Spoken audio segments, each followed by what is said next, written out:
Namaste YouTube family, thoughts with cooking ह्या चॅनलमध्ये तुमचं मनापासून स्वागत आहे। तुम्हाला सर्वांना हनुमान जयंतीच्या हार्दिक शुभेच्छा। आजची रेसिपी मी बनवत आहे पायसम। मूग डाळ आणि तांदळाचं असं गोडसारखं एक म्हणजे स्वीट बनवते, म्हणजे देवाला नैवेद्य पण होईल आणि एक रेसिपी पण होईल म्हणून मी हे पायसम बनवलेलं आहे। गॅसवरती मी कुकर ठेवलेला आहे। कुकरमध्ये मी थोडंसं तूप टाकलेलं आहे।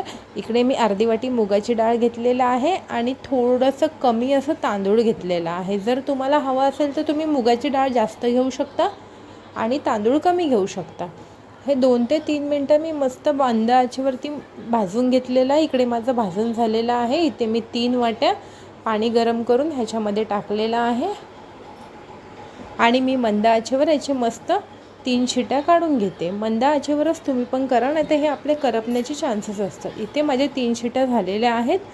इकडं माझं मुगाचं डाळ आणि तांदूळाचं जे मिश्रण आहे ते चांगलं शिजलेलं आहे।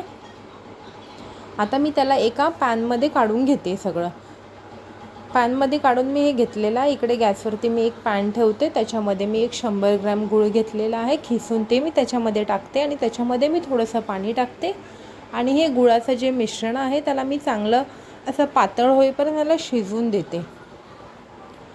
इथे मी पाणी टाकते आणि आता हे शिजल्यानंतर मी हे सगळं मिश्रण मी जे तांदूळ आणि जे मुगाचं जे मी पायसम बनवते त्याच्यामध्ये टाकते। तुम्ही जर माझ्या चॅनलवर नवीन असाल तर माझ्या चॅनलला सबस्क्राईब करा आणि बेल आयकॉन पण दाबा, म्हणजे मी जे व्हिडिओ टाकेल त्याचे नोटिफिकेशन सगळ्यात आधी तुमच्यापर्यंत येतील। इकडे माझं गुळाचं शिजलेलं आहे। आता मी हे एक चाळणीच्या साहाय्याने माझ्या पायसममध्ये म्हणजे तांदूळ आणि मुगाचे जे शिजलेली डाळ आहे त्याच्यामध्ये मी टाकून घेते आणि सगळं मिश्रण असं चांगलं एकजीव करून घेते। ही रेसिपी खायला खूपच छान लागते, तुम्ही पण नक्कीच ट्राय करा। सगळं मिश्रण एकजीव करून झालेलं आहे। याच्यामध्ये मी थोडीशी इलायची टाकते। इलायची माझं टाकून झालेलं आहे। मी याच्यामध्ये दुधाचा वापर नाही केलेला आहे। हे आपलं कोकोनट मिल्क आहे, म्हणजे नारळ वाटून त्याचा मी रस काढलेला आहे ते आहे। आता एका गॅसवर मी पातेलं ठेवलेलं आहे, त्याच्यामध्ये तूप टाकलेलं आहे आणि मी बारीक चिरलेलं खोबरंही घेतलेलं आहे, काजू पण घेतलेत, बदाम, खारका आणि मनुके।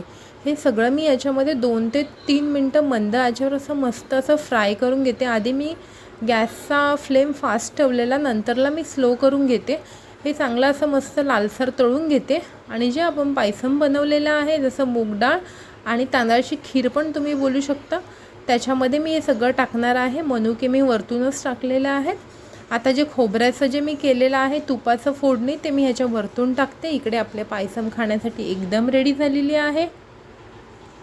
ह्याला मी मस्त असं उकळी आलेली आहे, शिजलेला आहे, खाण्यासाठी एकदम रेडी झालेला आहे। बघू शकता तुम्ही किती मस्त कलरही आलेला आहे आणि ही रेसिपी खायला खूपच छान लागते, तुम्ही पण नक्कीच ट्राय करा।